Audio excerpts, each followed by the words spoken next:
11 Agustus yang mulia. Tanggal 11 Agustus, Demikian. setelah saudara Richard membuat pengakuan. Jadi saya perlu jelaskan bahwa Silakan. pengakuan pertama Richard itu di tanggal 5 yang mulia. Saya waktu itu di rumah malam-malam dihubungi oleh salah satu pejabat utama, kepala divisi TIK. Dia menyampaikan bahwa, bro, ini Richard merubah keterangan. Lalu saya sampaikan, merubah keterangan bagaimana? Iya, ini sudah buat pernyataan dan sudah menghadap tim sus dan Kapolri menjelaskan bahwa bro yang nembak semua. Waktu itu saya kaget yang mulia. Loh, kok bisa jadi berubah begitu? Saya bilang, saya tidak akan hadir sebelum berita acara pemeriksaan Richard ini diperlihatkan ke saya bilang. Karena saya tidak pernah merasa melakukan penembakan, apalagi 5 kali yang seperti yang disampaikan oleh Richard di keterangan awal. Nah, kemudian selesai berita acara pagi waktu itu, datanglah Irjen Slamet ini menjemput saya, menunjukkan berita acara. Saya bilang ya udah, oke, saya akan jawab keterangan ini, dan kalau dengan keterangan ini harus saya diproses, saya siap, saya bilang. Akhirnya kemudian saya menghadap ke pimpinan Polri, beliau juga menyampaikan ini gimana. Nah, kalau berdasarkan keterangan Richard ini yang menyampaikan bahwa senjata itu saya ambil di Saguling, kemudian di Duren 3 saya masuk, kemudian saya nembak 5 kali, setelah bunyi suara tembakan Richard turun, saya serahkan senjata Richard itu ke dia. Saya tidak pernah melakukan itu, Jenderal.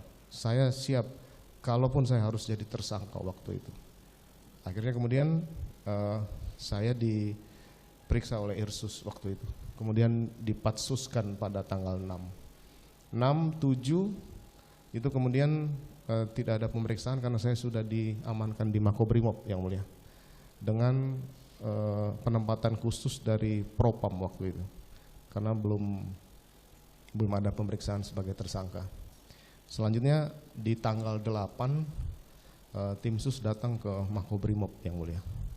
Nah, di situ mulai menyampaikan bahwa kamu ngaku aja bahwa peristiwa ini tidak sesuai yang sudah diceritakan, karena Richard sudah ngomong, Romer juga sudah ngomong, kemudian kalau nggak salah Ricky juga waktu itu. Ya saya tetap bertahan waktu itu. Akhirnya kemudian disampaikan, ya kalau kamu tetap bertahan maka semua orang di Duren 3 akan saya tersangkakan. Saya sampaikan, loh bagaimana istri saya? Ya kita akan bantu, tidak tersangkakan istrimu, yang penting kamu ngomong. Nah, karena saya merasa bahwa istri saya tidak salah, kenapa harus ditersangkakan, dan dia korban. Akhirnya kemudian saya menjelaskan cerita yang sebenarnya yang saya sampaikan di persidangan ini yang mulia. Pada tanggal berapa saudara menjelaskan? Tanggal sebenarnya? 8 yang mulia. Tanggal 8. Mohon sampai maaf, setelah itu saya kemudian langsung diperiksa sebagai saksi waktu itu. Sebagai saksi. Kemudian saya telepon istri saya untuk hadir juga waktu itu, menyampaikan, Ma kamu kesini, ceritain aja kejadian sebenarnya mulai dari Magelang. Istri saya waktu itu menangis yang mulia karena menyampaikan bahwa ini mungkin penyebabnya saya, sehingga kejadian aib yang diderita oleh istri saya, perlakuan Joshua ini harus dibeberkan di penyidik kejadian di Magelang itu.